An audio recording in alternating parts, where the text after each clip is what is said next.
name is Anne Marie Hoftailing, and I'm the co-founder of Story Imprinting, and I'm here today with my partner, Holly Amaya. Hello. And we are going to be talking about origin stories and why they matter. And who should have an origin story, first of all?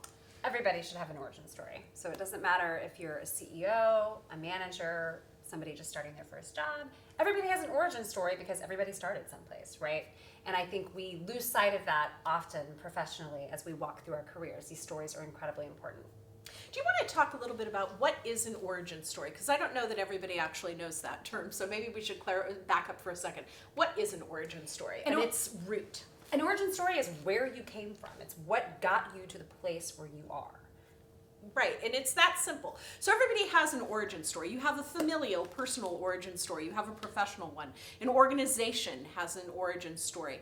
Let's talk about, for just a couple of seconds here, how do you tease out your origin story? So how do you even think about your origin story in terms of a framework? Because I think what I find when we're working with clients is they have these sort of like, well, you know, I went to college, I graduated, I got a job.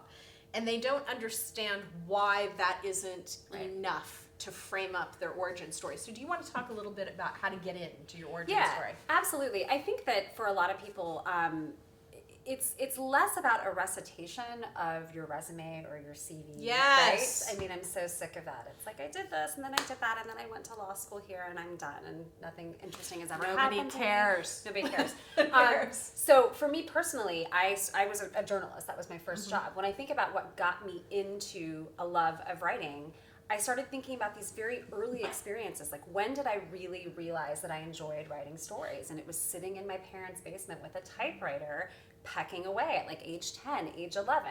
I tell people this story all the time. I decided that I wanted to get a newspaper column. And I called up the newspaper editor in my hometown and I said, can I have a job? And that was really my first journalism job. And for a long time, I shied away from that because I thought people are going to think that that's silly. People are going to think that has nothing to do with what makes me qualified to do the work that I do now. But truly, that's an origin story that people remember, right? This is all about making yourself memorable and couching yourself in a specific moment in time that sort of planted the seeds for where you are now as a professional. Absolutely. And how old were you when you got that job? I was 11. You were 11 when you got your first very job classes. as a journalist with some fabulous classes. Well, I appreciate you sharing that a little bit. And I think that what's important for all of you to realize is you have an interesting, compelling origin story too. And the way to get into that is really to ask yourself some really compelling questions. So for us, we're storytellers. That's what we talk about. That's what we think about. Holly's origin story is deeply rooted in that very first job writing for a newspaper.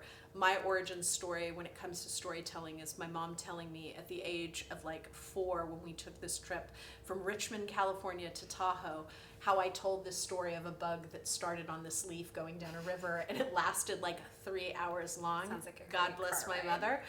Yeah, great car ride. But I think that what you need to think about is what compelled you to move towards your career, to move towards this particular project, to move towards this particular company. That's the heartbeat of your origin story. And when you think about what do people actually care about, they actually don't really care where you went to school. They don't really care about the awards you got. What's fascinating to them is that you had the temerity and tenacity at a really young age to write your local paper and say, hey, I want to be a journalist. That's the thing they're going to remember. So that's the thing we want you to remember. So until next time, thanks for joining us here at Story Imprinting, and we'll see you again.